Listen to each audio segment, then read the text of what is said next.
Okay, ladies and gentlemen, welcome. We're delighted to have you here. Thank you very much for joining us today. This is a rare opportunity. We have to welcome President Ma Ying-jeou to Washington, D.C., and we're thankful to have him here with us. Before we begin, I would just like to make a few introductions, and I'd like to say, first of all, Chris Johnson, who is seated in the center, is going to be the moderator for the discussion. And I'm just very, very pleased that Congressman Diaz-Balart and Paul Wolfowitz, old friend, are here to be a part of that. And so we look forward to the conversation we'll have with them. That will occur after we hear from President Ma. I'd also like to say words of welcome, of course, to Representative Shen, who's here. Please, why don't you stand up, Lucian? Everybody knows you. But we're delighted to have him here. He's an old friend. Yes. He's an old friend, but time has done a lot better to him than it has me. And so I'm delighted to have him back in Washington. Rich Armitage, Deputy Secretary of State, a dear friend and a very close friend of Taiwan. Thank you for being here, Rich. Ambassador Buddha from Burkina Faso is supposed to be here. I'm not sure if he's yet arrived. And Barbara Schrag, who is the Managing Director at AIT. We're glad to have you here, Barbara. Thank you. Mr. President, I know you have dignitaries on your side, and perhaps you might introduce them so that our audience will know who is with you in Taipei. Okay, with me today is the Secretary General to the President, Mr. Timothy Yang, Secretary General of the National Security Council, Dr. King, and we know that guy. David Lee, Foreign Minister. Thank you for being here. It's really a great pleasure to have you. I was in Taipei with you, President Ma, about a month ago, a little over a month ago. We had an extended conversation with President Ma, and we spent a great deal of time talking about the tensions, especially over the Diaoyutai Islands, Senkaku Islands, And I must say, I greatly admire President Ma's diplomacy and his concept for how to deal with a complicated problem like this. He said, let's find pragmatic solutions to a very difficult problem. Now, this comes because he is a skilled lawyer, so he can bring both the skills of a lawyer and of a politician to understand the complexity of this problem. And it was emblematic of, I think, the leadership he's brought these last years. So I asked if he would be willing to do a conference with us, a teleconference with us, and he very graciously agreed to do that.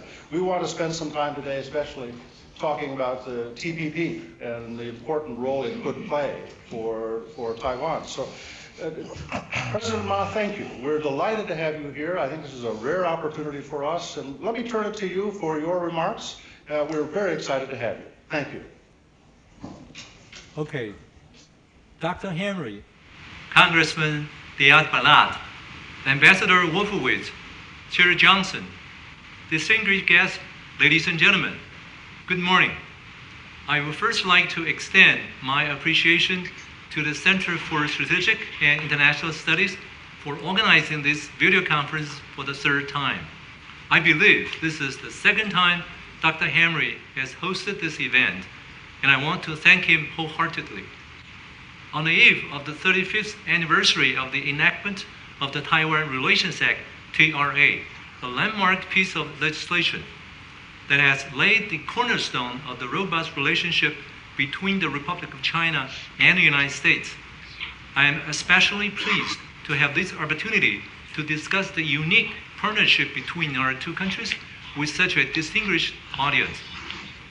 The friendship between the Republic of China and the United States dates back over 1 century. It all began with a desire for mutual understanding. The Boxer Indemnity Scholarship Program was established by the U.S. in 1909 with an endowment of $10.8 billion. The scholarship allowed Chinese students to study in the U.S. and in 1911 helped establish the forerunner of the prestigious National Tsinghua University, which has educated generations of young talents in mainland China and Taiwan, including 3 Nobel laureates. My hat is off to my American friends for having the foresight to initiate such a beneficial scholarship program. The idea behind it was the American vision to provide educational opportunities for a vast but poor and backward Asian country surrounded by insatiable imperialist powers. During the first half-century of our partnership, the United States played a vital role in ensuring the Republic of China's survival and development. In August 1941, for instance, 4 months before the Pearl Harbor attack, the U.S. dispatched the Flying Tiger to help in China's difficult war against Japan. They shot down more than 200 Japanese military aircraft during the first 7 months after their arrival in China. In January 1943, the U.S. abrogated the 100-year-old unequal treaty system with its extraterritoriality and consular jurisdiction, and signed the Sino-American New Equal Treaty with us in Washington, a signal that the U.S. sought a truly equitable partnership with the Republic of China. On December 1st, 1943, the United States, United Kingdom, and the Republic of China issued the historic Cairo Declaration in which they demanded that Japan restore all territories stolen from the Chinese, such as Manchuria, Taiwan, and the Pescatories, to the Republic of China. This position was reconfirmed in the Potsdam Proclamation on July 26, 1945, and realized 38 days later with the signing of the Japanese Instrument of Surrender on September the 2nd. We truly appreciate Americans' vital military and diplomatic role during this period in helping the Republic of China recover sovereignty over Taiwan. From 1950 to 1965, the U.S. provided Taiwan with $1.5 billion in economic aid. Our two countries signed a mutual defense treaty in 1954, under which the U.S. guaranteed our security. This provided a peaceful external environment that enabled Taiwan to create an economic miracle. Since then, the U.S. stood by Taiwan through thick and thin. Relations between the ROC and U.S. changed drastically in 1978, a year that I look back upon with profound regret. In December that year, President Jimmy Carter decided to switch diplomatic recognition from Taipei to Beijing. To remedy the situation, the Carter administration submitted a draft version of the TRA to the Congress. But because of the inadequacies of the draft, Congress made many crucial improvements. On April the 10th, President Carter signed the bill into law and made it retroactively effective from January 1st, 1979. The TRA, according to an American scholar at the time, re-recognized Taiwan after it had been de-recognized by the Carter administration. I was glad to learn that just 2 days ago, the U.S. House of Representatives unanimously passed a bill reaffirming the unwavering commitment of the United States to the TRA. The TRA provides the legal framework for many agreements signed between Taiwan and the U.S., including a potential bilateral investment agreement. With solid bipartisan support in the U.S. Congress, our two countries have maintained strong political, security, economic, and cultural ties that have helped ensure and enhance peace and stability in East Asia.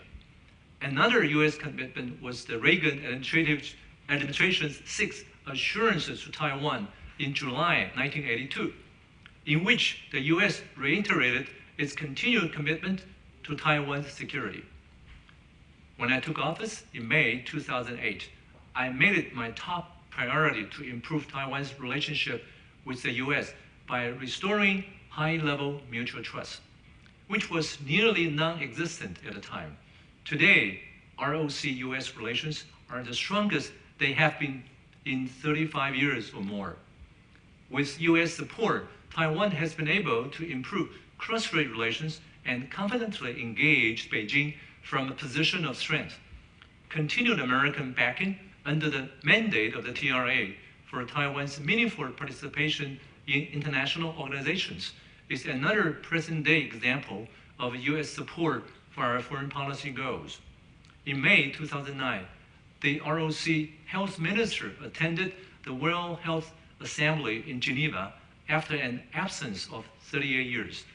In September last year, the Director General of our Civil Aeronautics Administration was invited as a guest of the President of the Council of the International Civil Aviation Organization, ICAO, to attend ICAO's 38th Assembly in Montreal, Canada, after an absence of 42 years. These were major steps toward in our efforts to achieve more international participation. Using what I call the policy of viable diplomacy, we have expanded Taiwan's international space and strengthened relations with our allies and neighbors. Taiwan contributes to regional peace, prosperity, and stability through timely and concrete actions. As many of you know, Taiwan, Mainland China, and Japan all claim sovereignty over a group of small islands in the East China Sea known as the Diaoyutai Islands. These islands are uninhabited, but are located near rich fishing grounds, undersea hydrocarbon deposits, and some of the world's busiest shipping lanes. In recent years, the danger of confrontation over the Diaoyutai Islands has grown tremendously. That is why I proposed the East China Sea Peace Initiative in August 2012. I wanted to demonstrate that a different path and a more hopeful outcome are possible. This initiative elevates peaceful negotiation over confrontation. It de-emphasizes the territorial nature of the dispute and focuses on resource sharing and cooperation. On April the 10th last year, exactly a year ago tomorrow, we signed the Taiwan-Japan Fisheries Agreement. There had been 16 rounds of fruitless negotiations in the previous 16 years, but we were able to get it done in the 17th round. We achieved success by proceeding on the basis that while sovereignty cannot be compromised, resources may be shared. This agreement allows fishing boats from both countries to operate for the first time in more than 40 years in disputed waters twice the size of Taiwan near the Diaoyutai Islands. Meanwhile, the territorial claims of both sides remain intact thanks to the inclusion of a without prejudice clause. The agreement embraces the spirit of the East China Sea Peace Initiative and has won wide support from Taiwan and Japan, from the US, and in the international community in general. We also acted in line with East China Sea Peace Initiative to resolve a dispute with the Philippines after the Philippines Coast Guard shot a Taiwan fisherman dead in May last year. After months of intense negotiation, the Philippine government made an official apology, provided compensation for the victim's family. The perpetrators were charged with homicide by the Philippine Department of Justice last month. In addition, the two sides agreed to refrain from the use of force in law enforcement actions, to notify the other side before taking any enforcement action, and to promptly release detained fishing vessels and crew in case of arrest. Then, in November last year, when the Philippines was hard hit by Typhoon Haiyan, known there as Typhoon Yolanda, causing more than 6,000 deaths, we immediately delivered 680 tons of relief supplies to the devastated area on 18 Air Force cargo flights and 1 naval vessel. The donations were worth $12 million. After the Japanese earthquake in March 2011, which took more than 18,000 lives, my government immediately announced a donation of $3.3 million to assist in the rescue effort. In the following 2 months, the people of Taiwan donated around $230 million. This was the single largest amount of foreign assistance ever donated by the people of Taiwan. In fact, it exceeded the sum total of donations provided to Japan by 93 other countries that provided assistance. I would add that my wife and I also played a small part when we joined a telethon to solicit donations. These measures reflect our determination to be a peacemaker and a provider of humanitarian aid in the international community.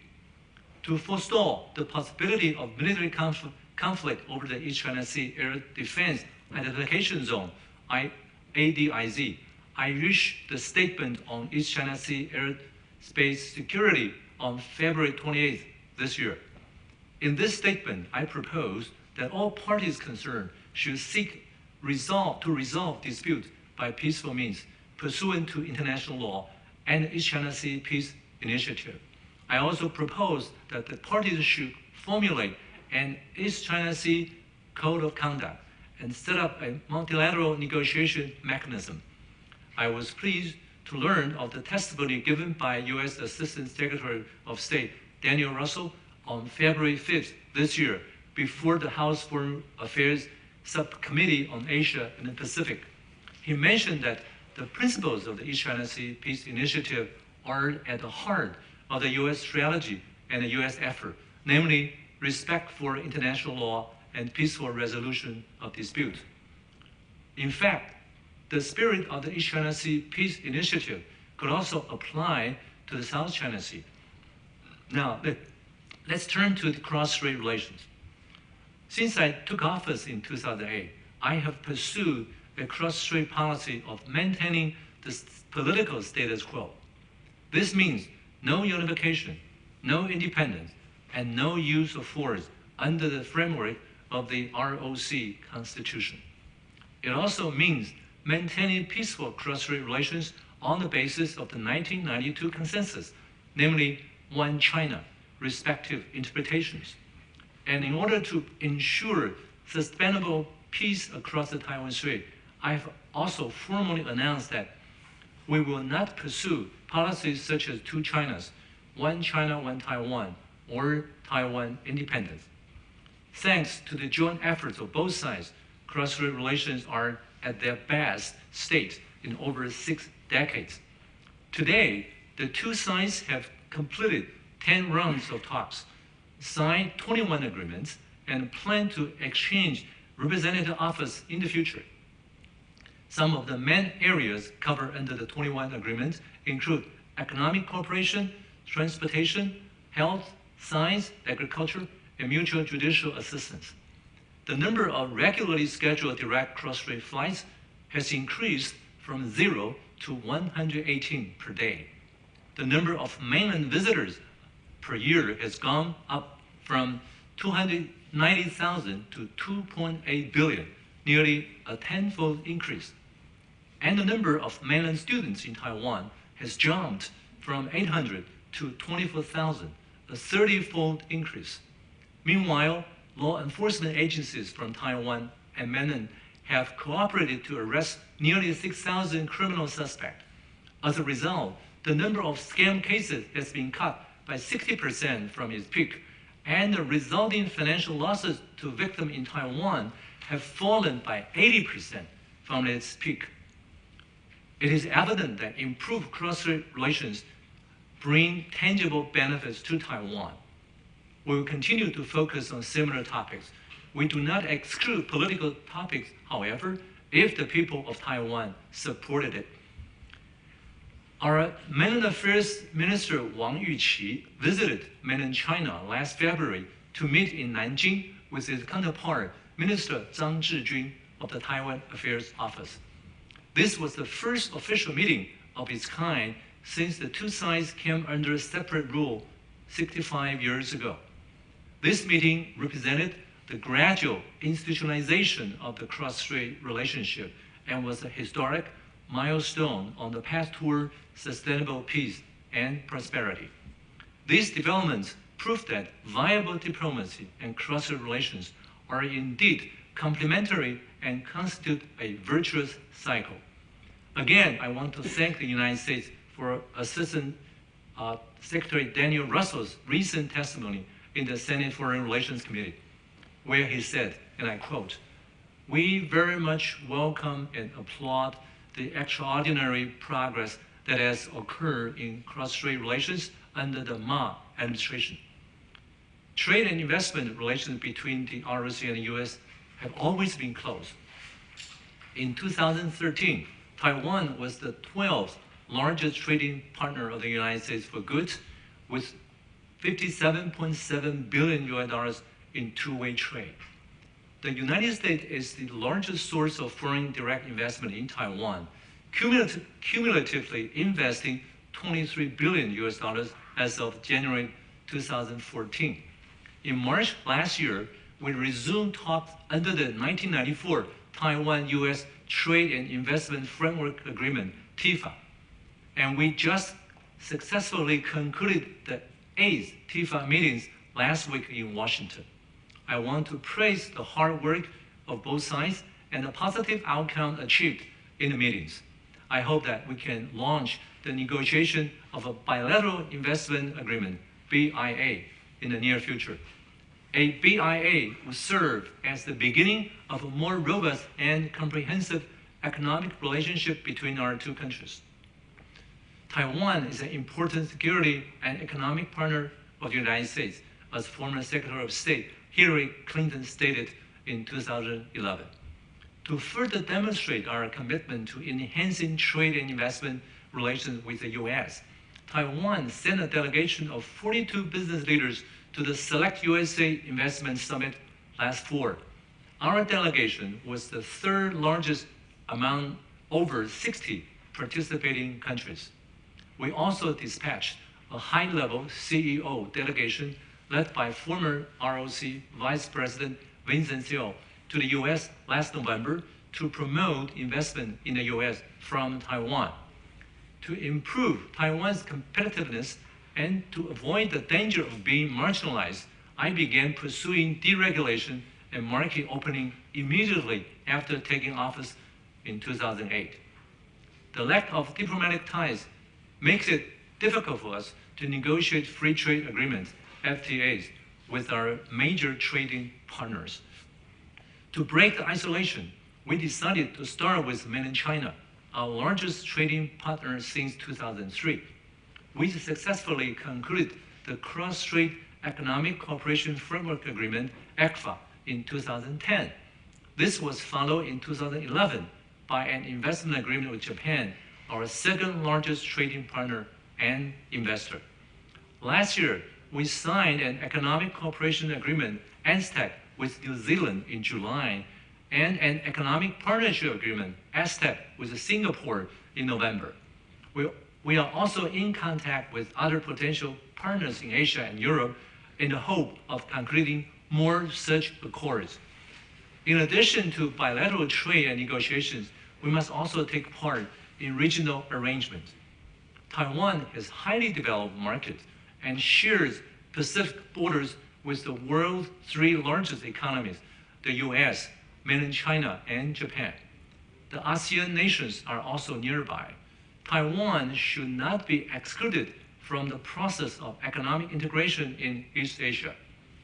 Given that Taiwan's trade with the 12 members of the Trans-Pacific Partnership, TPP, in 2013 came to nearly $200 billion and accounted for 34% of Taiwan's total external trade.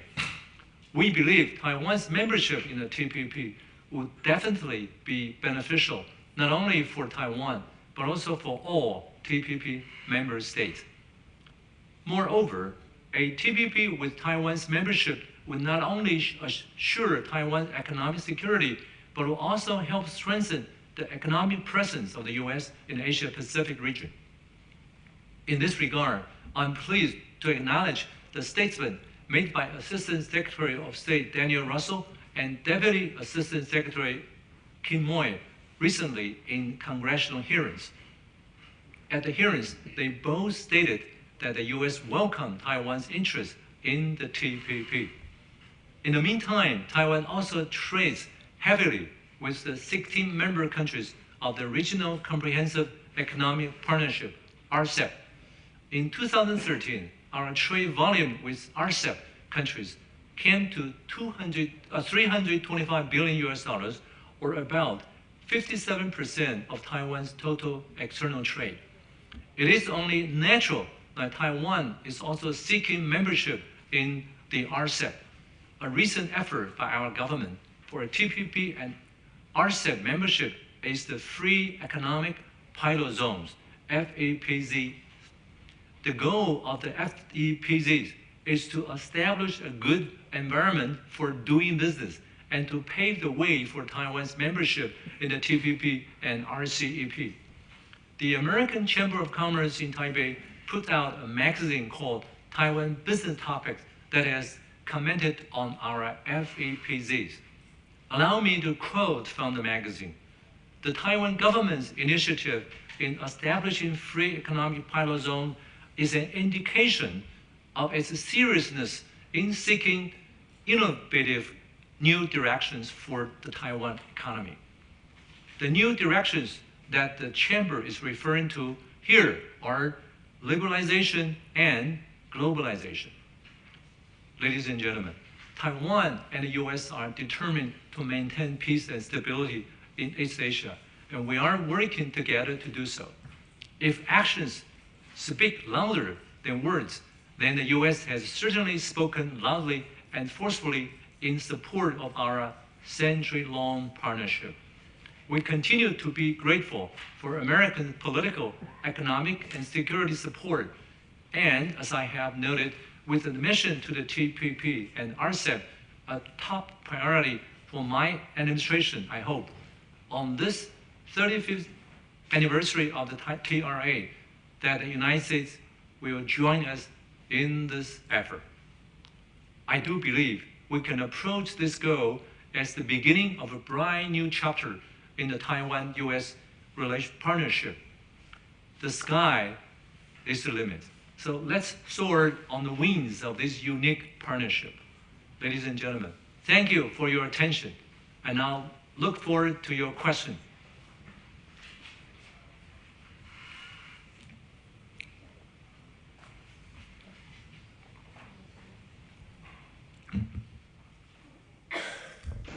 One of the problems being an amateur is that I forgot to say something this morning, which we have other friends who are with us on this video conference. We have friends, TECRO is organized in the South and the Eastern offices, as the Midwest and the West Coast office and the Guam and Hawaii office will be joined tomorrow morning, and they'll be doing it with a recording. So, Chris, let me turn to you. Thanks, Dr. Hamre, and thank you very much, President Ma, for those fantastic remarks. Let me just remind everyone in our audience here, you've been given index cards, and so we would like you to go ahead and write down any questions that you would like us to pose to President Ma.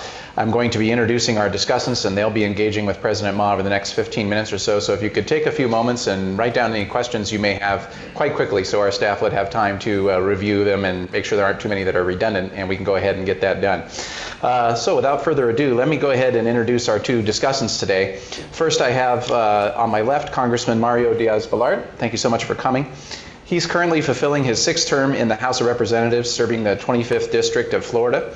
Representative Diaz-Balart is co-chair of the Taiwan Congressional Caucus and a member of the House Appropriations Committee.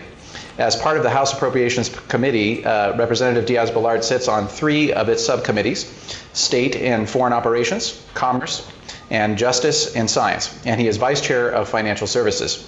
Before coming to Washington, Representative Diaz-Balart served 14 years in the Florida State Legislature in both chambers, House and Senate. At age 31, he became the youngest person ever elected to the Florida Senate, so we're very pleased to have him with us. And to my right is Dr. Paul Wolfowitz. We're very pleased to have him as well. He's currently a visiting scholar at the American Enterprise Institute. He's also the current chairman of the U.S.-Taiwan Business Council, a position he's held since 2008. He has worked in both public service and higher education, and most recently, Dr. Wolfowitz served as president of the World Bank and Deputy Secretary of Defense. From 1986 to 1989, he served as the U.S. Ambassador to Indonesia, after which he became Dean and Professor of International Relations at the School of Advanced International Studies at Johns Hopkins University. So, Congressman, I'd like to start with you to offer some comments and then also ask President Ma a question. Great. Thank you. Thank you for the opportunity to be here and to be with such a distinguished audience, dear friends. But more importantly, Mr. President, let me thank you for your leadership, for your steadfast leadership. You are a trusted, reliable friend, not only of the United States, President Ma, but of the cause for freedom around the world. And for that, all of us who have had the pleasure to not only work with you but get to know you are exceedingly grateful. President Ma has, I think, done a great exposition as to not only how we got here, but where we are today. Mr. President, I do want to relay a couple things to you. First place, last week, on the 2nd of April, we had, frankly, a very impressive turnout of both members of the House and the Senate to welcome your new ambassador to Washington, to the Capitol. There were so many members of the House and Senate, I thought we were going to have a quorum, as a matter of fact. It was rather impressive.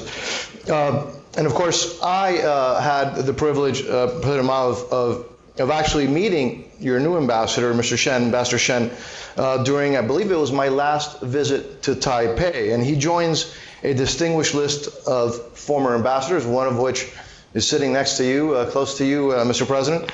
And of course, ambassadors like Mr. King and also Mr. Wan.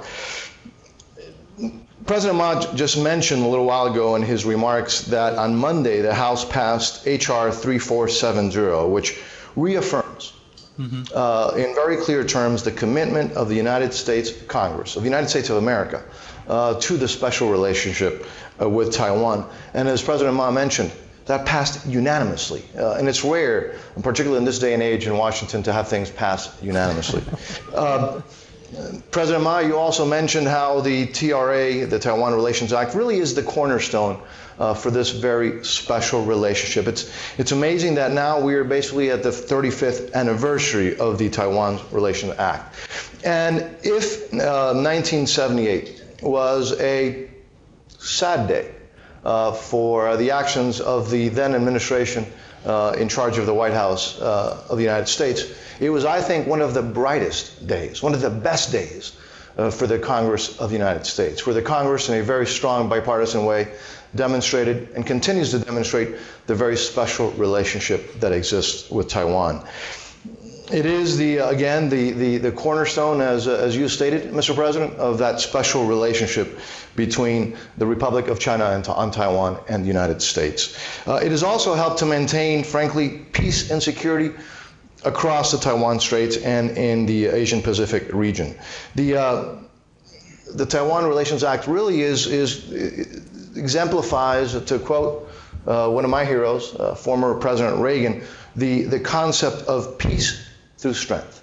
And again, it is, I think, one of the best, brightest moments for the United States Congress, and it shows that special relationship. And so much has happened in Taiwan, the Republic of China on Taiwan since those days.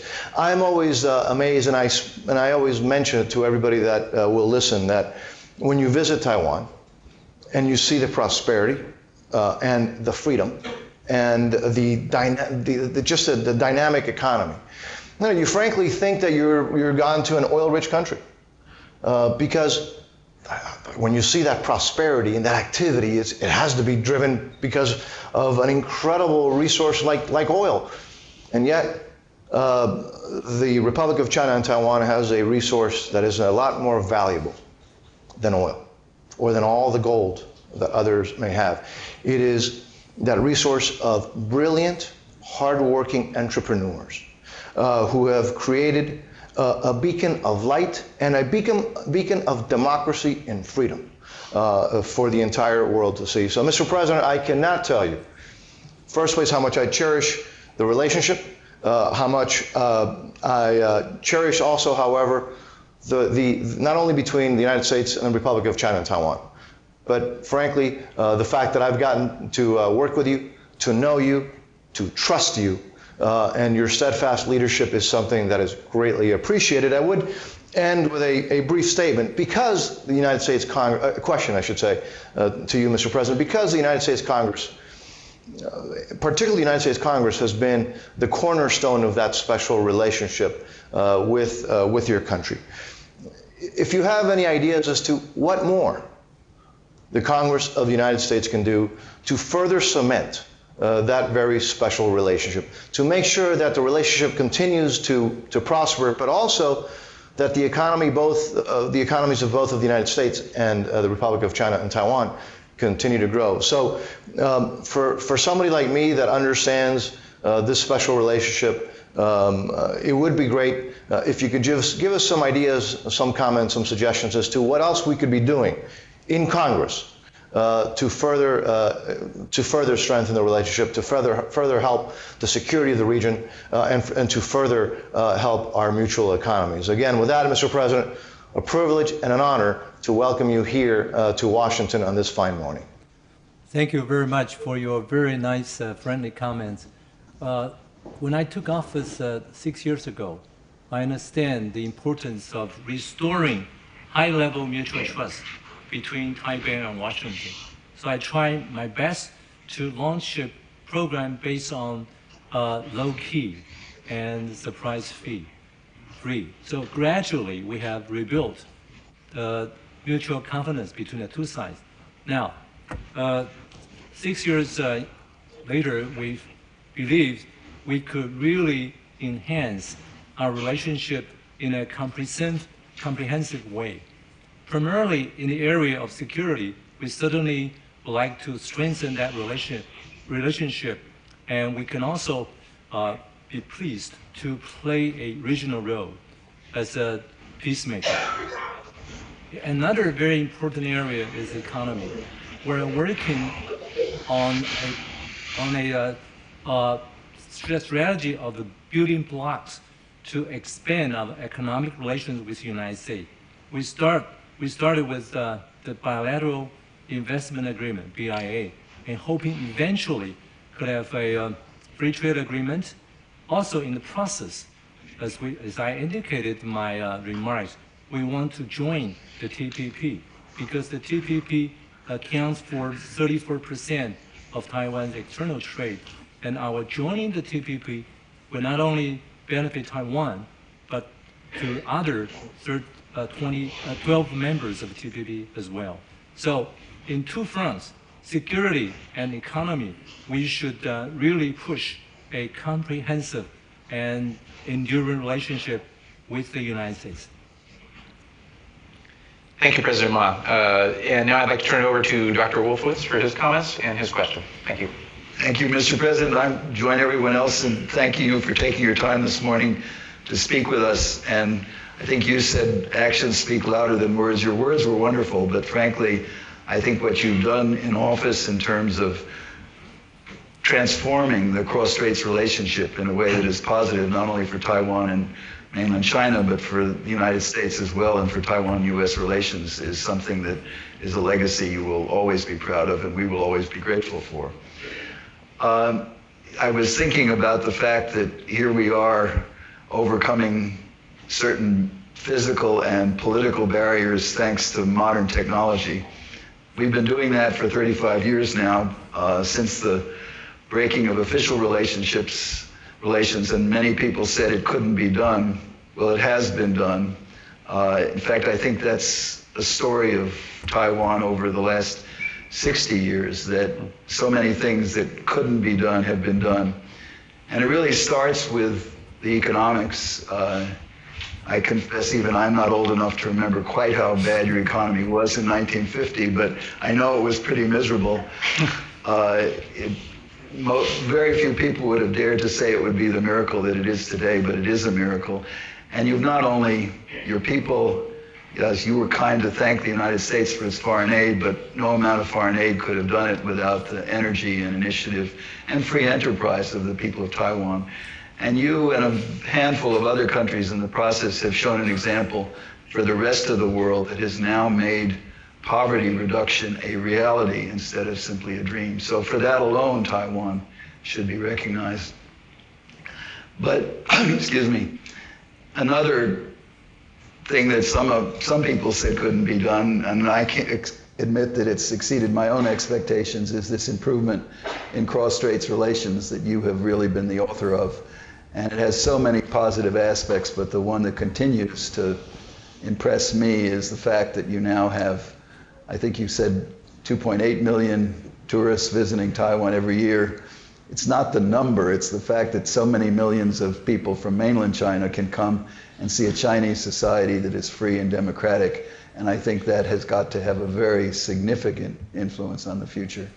Which brings me to the third miracle, which I think is the most important, and that is that Taiwan is a flourishing democracy. I became Assistant Secretary of State for East Asia in 1982 when we still weren't quite sure what the Taiwan Relations Act meant, and you're now new so-called new Representative Liu Shinshan, who has only spent 14 years in Washington before this, so it's hard to think of him as new. When I came up for confirmation, he was busily feeding questions to the senators to make sure that the new Assistant Secretary got the story right, and I had good friends in President Reagan's White House who were busily feeding me the answers to make sure that the new Assistant Secretary got the story right. I think we've gotten the story right now over 35 years through both Democratic and Republican administrations. But again, it's most of all thanks, I think, to the progress in statesmanship in Taiwan. I'm not going to mention the details, but when I was Assistant Secretary of State, we had some appalling human rights issues in Taiwan that we had to somehow explain to the Congress were not a reason to throw Taiwan over the side. We don't have those issues anymore. And now, in fact, I think the strongest case in the U.S. for this strong relationship, as the Congressman has already said, is this political miracle that you and your people have created. So all I can say is it's been wonderful personally over 35 years to be a witness to this progress. I think every American who deals with Taiwan would like to contribute in some way. We recognize it's your country, your people, and you've been doing it pretty much with minimal assistance over all this period of time. But I think we do want to assist as much as we possibly can. So that brings me, I guess, to my question, which is only slightly different from the Congressman's, maybe a little bit more focused on the executive branch. And at the risk of dipping ever so slightly into one of the sensitive current issues in Taiwan, it seems to me that one of the challenges today is you have this agreement on cross-strait services that has become controversial for reasons that frankly surprise me, because I feel very strongly that for Taiwan to be more open to trade, it is critical for Taiwan's future and therefore for Taiwan's democracy. But I sense that there are people in Taiwan who are somehow concerned that all of this will push Taiwan too closely into the arms of China, and at risk is not some issues. They may talk about procedural issues, they may talk about trade issues, but I think the real issue is reassurance about Taiwan's free and democratic future. So I guess what I'd like to ask you, and maybe I'll lead the question a little bit, it seems to me the United States could make a big contribution to reassuring the people of Taiwan in that regard. Number one, by bringing Taiwan into TPP as quickly as possible, and number two, by making clear that we mean what the Taiwan Relations Act says about providing the means for Taiwan's security. What would you suggest to the U.S. government they do by way of reassuring the people of Taiwan? Mm-hmm.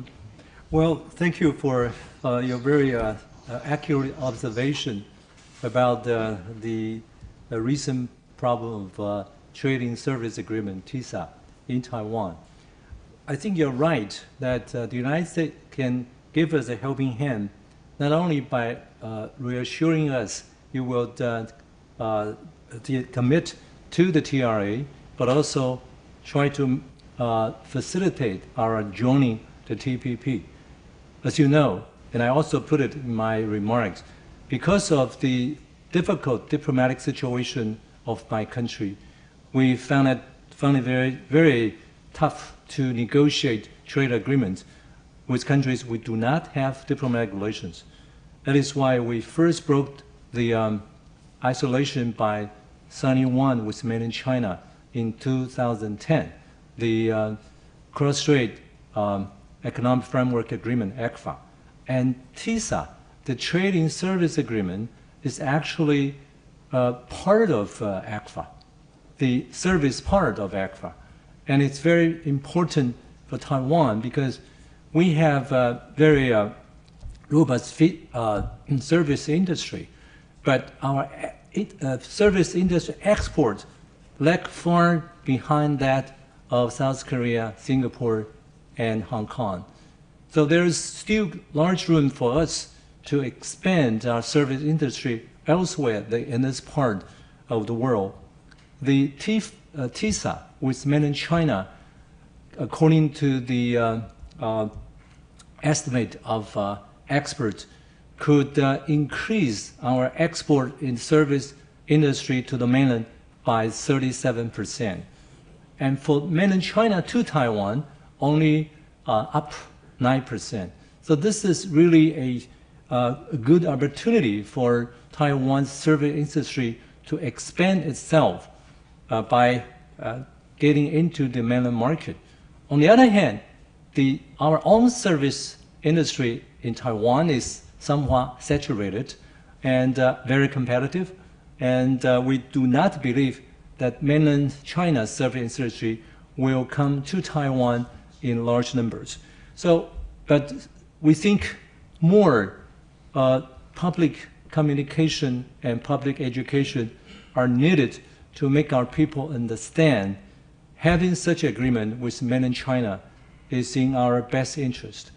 So the student demonstrators who occupied our national legislature decided to leave the assembly hall tomorrow. And I think it's very important for our legislature to make a new law on how to handle the oversight of cross-strait agreement to let people feel relief that such agreement will work to our interest and to really promote peace and prosperity across the Taiwan Strait. It is quite understandable that when we concluded an economic cooperation agreement with New Zealand and Singapore, they didn't encounter any difficulties in our national legislature. But once we have one with mainland China, there have always been some inexplicable fear, as you said, too much dependent on mainland China. But in fact, ever since we took office 6 years ago, we have already changed that.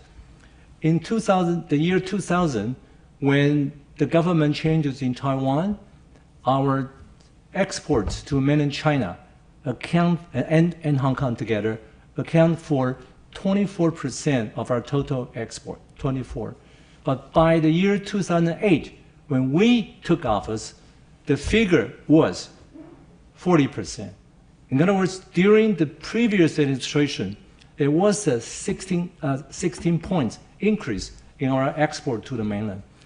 But now, 6 years into my presidency, the percentage of our export to mainland China went down to 39 or 38%, where our total export increased substantively.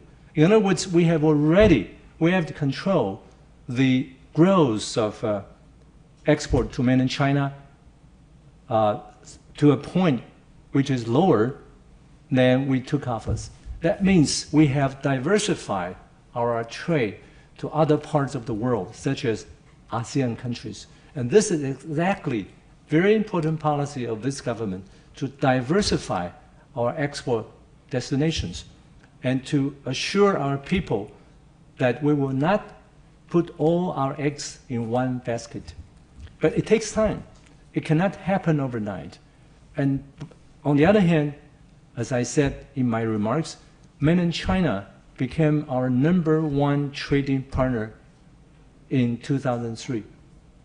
And it is also very common in East Asia.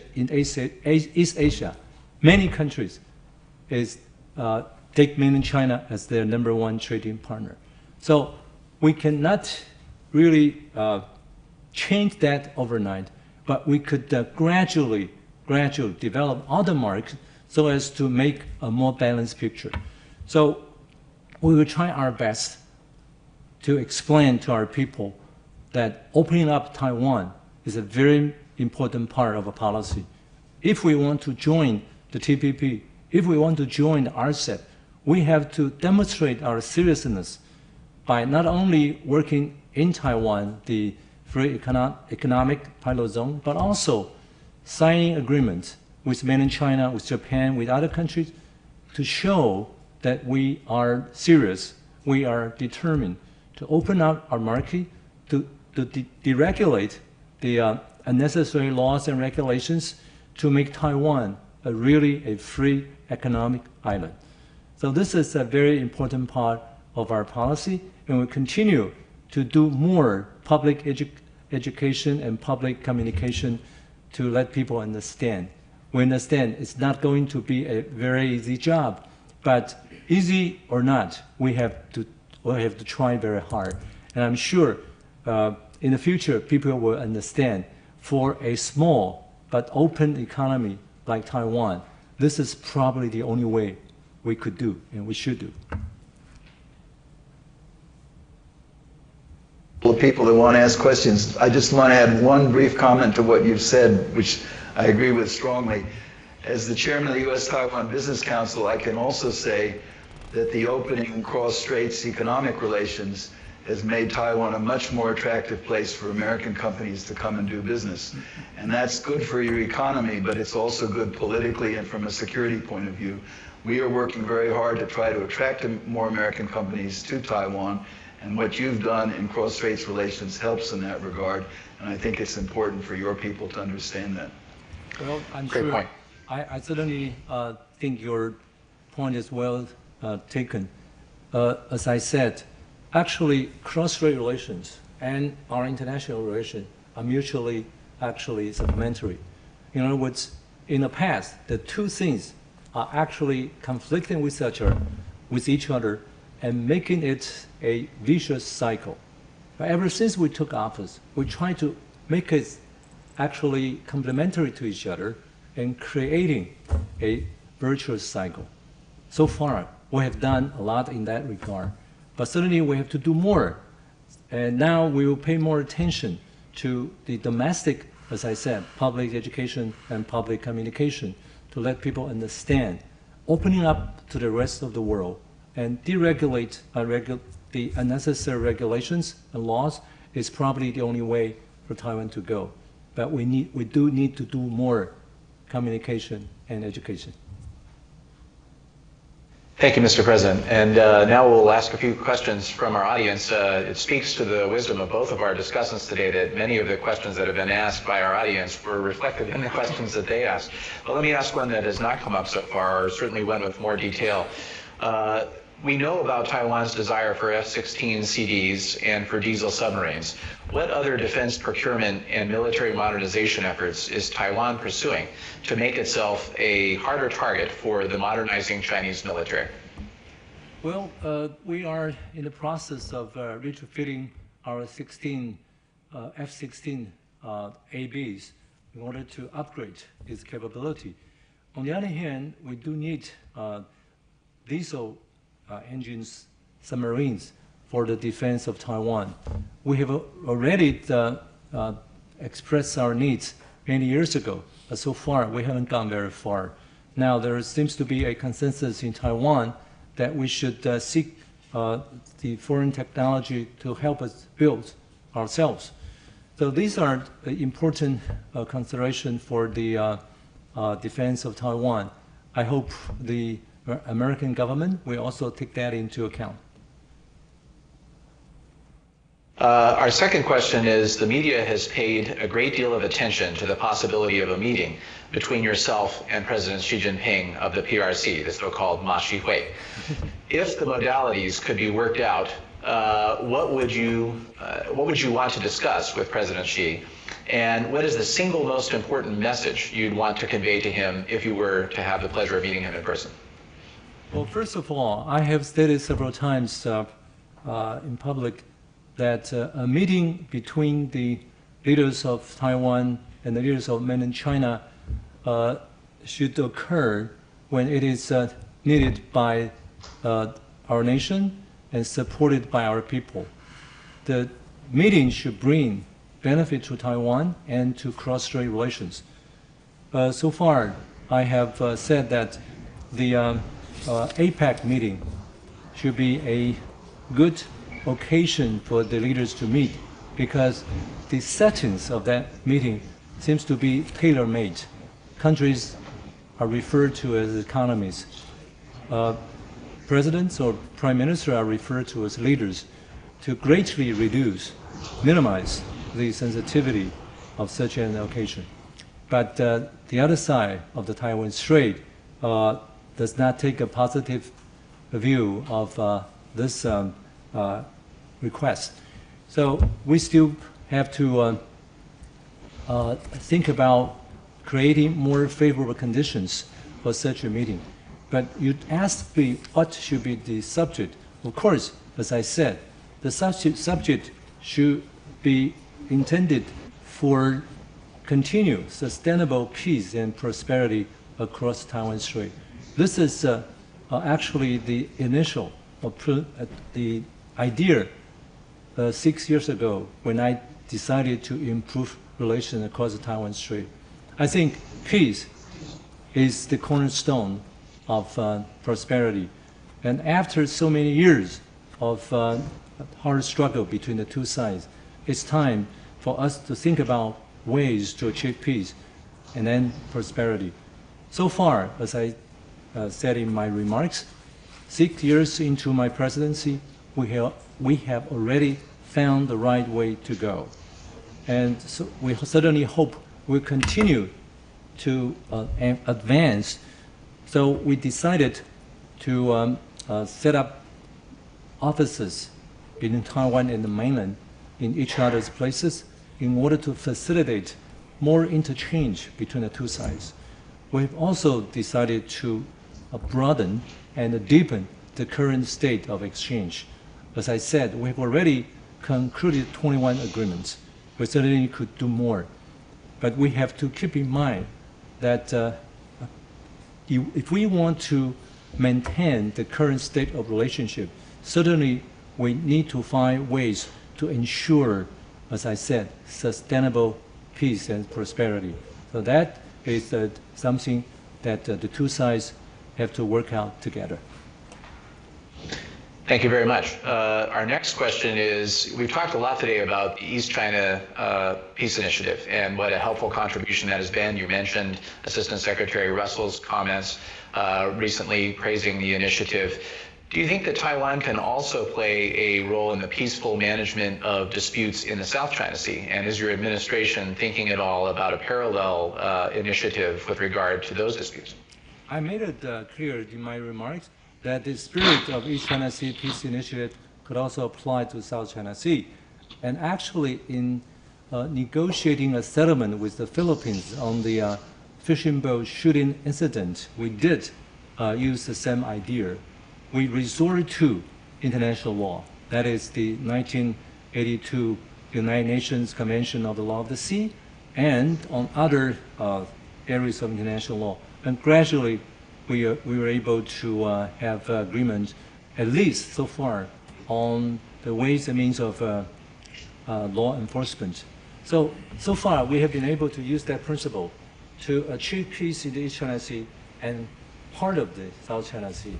Of course, we have been able to do that on the Taiwan Strait. So we certainly hope the same principle, in other words, the ease of tension, the non-escalation of conflict, ideas that concentrate on the sharing of resources instead of territorial claims should be the focus of attention in any effort in South China Sea. As I put it in my remarks, that national sovereignty could not be compromised, but natural resources can be shared. When we reached the fishery agreement with Japan, we didn't make any concession on the territorial claim that we have on the Diaoyutai Islands, but we just think that it's a good strategy to shelve the territorial dispute, not the sovereignty, a sovereign dispute, so that we could concentrate on more urgent issues. I think this is probably the only way to solve issues, territorial or otherwise, in East China Sea and South China Sea. I agree. Thank you so much. Our next question is sort of a refinement of something you've discussed a lot today. it mentions that there is the possibility that the trade and services agreement with the mainland might need to be renegotiated. Would your administration seek to engage in TPP and RCEP negotiations before concluding more trade agreements with the mainland? Actually, as I said, the TISA, Trading Service Agreement, is part of ECFA.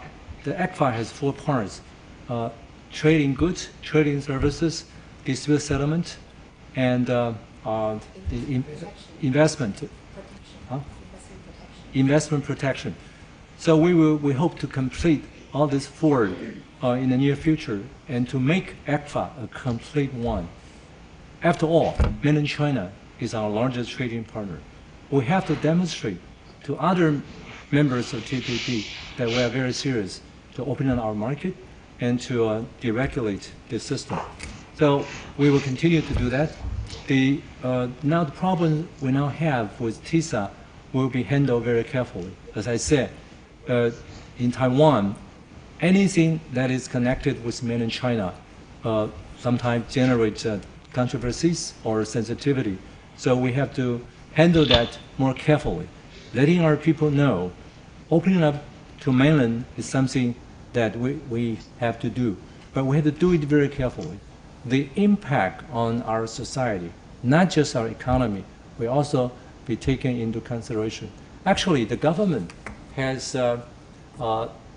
set 98 billion NT dollars for the import relief, for strengthening the business, and for other purposes in relation to liberalization of trade. And we have done that with ECFA, because ECFA has been signed for 4 years, and there have been cases that we are requested to provide assistance to companies which are affected by ECFA. And this is something that we have thought about for many years, because we joined the WTO in 2002. But we didn't benefit very much from that because the multilateral trade negotiations have been stopped as a result of the Doha round. And so we have to go back to bilateral trade negotiations. And this is probably, for Taiwan, is the most difficult part because of a diplomatic situation. So we have to persuade the people at home. Because again, opening up Taiwan is a very important part of our survival strategy. And I'm sure more and more people will understand. Actually, from today's evening newspaper, United Evening News, the economic minister said the problems associated with TISA already affected the ongoing negotiation with some of our trading partners, because they were a little bit surprised and puzzled on what's going on in Taiwan. Although we continue to reassure them that we are determined to open our market, to sign more FTA-type agreements with our trading partners. But what happened in Taiwan certainly will make them a little bit uneasy about Taiwan as a reliable trading partner and our seriousness about the trade liberalization. So we still have a lot of work to do inside Taiwan and outside Taiwan to make our counterparts understand we will take care of the problem at home. Try our best to make our legislature pass the TISA so that we could complete the whole framework of the ECFA. Thank you very much for that very comprehensive answer. Our next question is, what would you say is the most important agenda item in U.S.-Taiwan relations for the remainder of your term in office, which is not exclusively a U.S.-Taiwan bilateral issue, but rather is a multilateral matter? Well, as I said earlier, if the relations between Taiwan and the United States actually focus on security and economy. In security, I already said the security cooperation with the U.S. in the last 6 years has been quite close and beneficial to both. And a lot of people say the situation was even better than it was when we have diplomatic relations. But we'll continue the close cooperation to make sure not only our security relationship could make Taiwan safe, but also to make Taiwan a responsible stakeholder in this part of the world and play the role of a regional peacemaker. On the other hand, on the economy side, our BIA with the U.S., our participation in TPP certainly will contribute to our economic security, but also will make Taiwan economy more vibrant. And this is certainly also in the interest of the United States when the United States continue to enhance its economic presence in this part of the world. If we are able to join the TPP, we will be the 6th largest economy in that organization. Certainly that will bring benefit to all the members of the TPP. Thank you very much. Our last question regards the comments you made about deregulation in Taiwan's domestic economy to be able to facilitate participation in these regional trade architectures. Could you provide a few more specifics with regard to what your administration is thinking about in that area of deregulation going forward? We actually have already deregulated about 860 laws and regulations ever since I took office. Of course, that's not enough. We have to do more. So we have asked all the ministries under the cabinet to review and review all the possible areas that we could do more liberalization.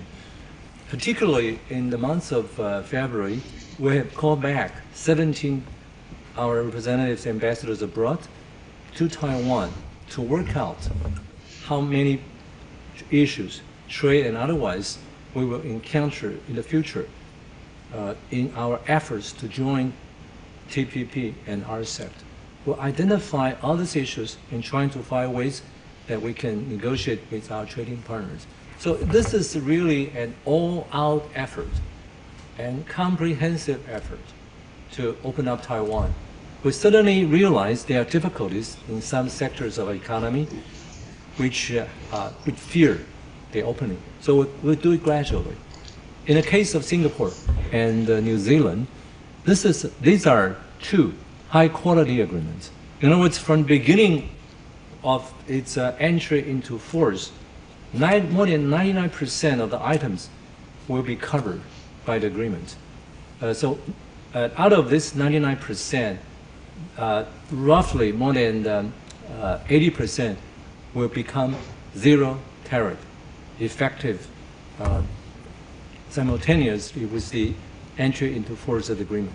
This is really a new experience for us, for the government, for industry, because what a high quality agreement is all about. So once we have that experience, so we certainly will learn and try to apply that to other countries. And this is why we use negotiating the economic cooperation agreements with Singapore and New Zealand as an important way to create favorable conditions for Taiwan's forthcoming joining of the TPP. Thank you so very much, Mr. President, for all of those comments. And let me take a moment to thank Congressman Diaz-Balart and also Dr. Wolfowitz for being our discussants today. And I want to thank you as well, Mr. President, for your candor in answering those questions. And we can see in your remarks the passion that you have for all of these issues and for Taiwan's future. And we so appreciate your spending this time with us this morning. I'd like to invite you now to please share with us any closing remarks that you might like to share with us at this time. Okay.